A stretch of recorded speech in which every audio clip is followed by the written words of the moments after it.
श्री राम ने बाली को मारकर सुग्रीव को राजा बना दिया। इसके बाद सुग्रीव अपनी जीत का उत्सव मनाने लगे और श्री राम से किया सीता की खोज करने का वादा भूल गए। जब हमारे सामने कोई बड़ा लक्ष्य हो तो हमें बिना रुके लगातार आगे बढ़ते रहना चाहिए। अगर रास्ते में छोटी छोटी सफलता मिलती भी है तो हमें रुकना नहीं चाहिए, वरना हम लक्ष्य से भटक जाते हैं। ये बात हम रामायण से समझ सकते हैं। रामायण में रावण ने सीता का हरण कर लिया था। इसके बाद सीता की खोज करते करते श्री राम और लक्ष्मण हनुमान जी से मिले। हनुमान जी ने श्री राम की मुलाकात सुग्रीव से कराई। उस समय सुग्रीव को उसके बड़े भाई बाली ने राज्य से निकाल दिया था। उसकी पत्नी को भी अपने पास ही रख लिया था। श्री राम और सुग्रीव ने एक दूसरे की मदद करने का भरोसा दिलाया। श्री राम ने बाली को मारकर किष्किंधा का राजा सुग्रीव को बनाकर अपना वादा निभाया। सुग्रीव को बरसों बाद राज्य और स्त्री का संग मिला था।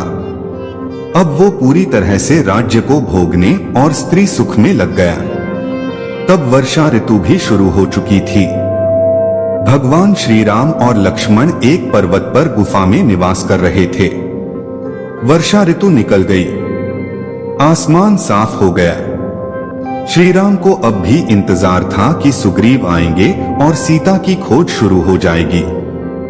लेकिन सुग्रीव पूरी तरह से रागरंग और उत्सव मनाने में डूबे हुए थे। सुग्रीव को ये याद भी नहीं रहा कि श्री राम से किया वादा पूरा करना है। वह ये वादा भूल गए। जब बहुत दिन बीत गए तो श्री राम ने लक्ष्मण को सुग्रीव के पास भेजा। लक्ष्मण ने सुग्रीव पर क्रोध किया। तब उन्हें एहसास हुआ कि विलासिता में आकर उससे कितना बड़ा अपराध हो गया है। सुग्रीव को अपने वचन भूलने और विलासिता में भटकने के लिए सबके सामने शर्मिंदा होना पड़ा, माफी भी मांगनी पड़ी। इसके बाद सीता की खोज शुरू की गई। रामायण की सीख।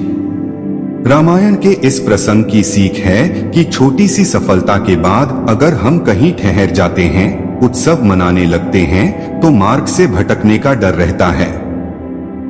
कभी भी छोटी छोटी सफलताओं को अपने ऊपर हावी ना होने दें।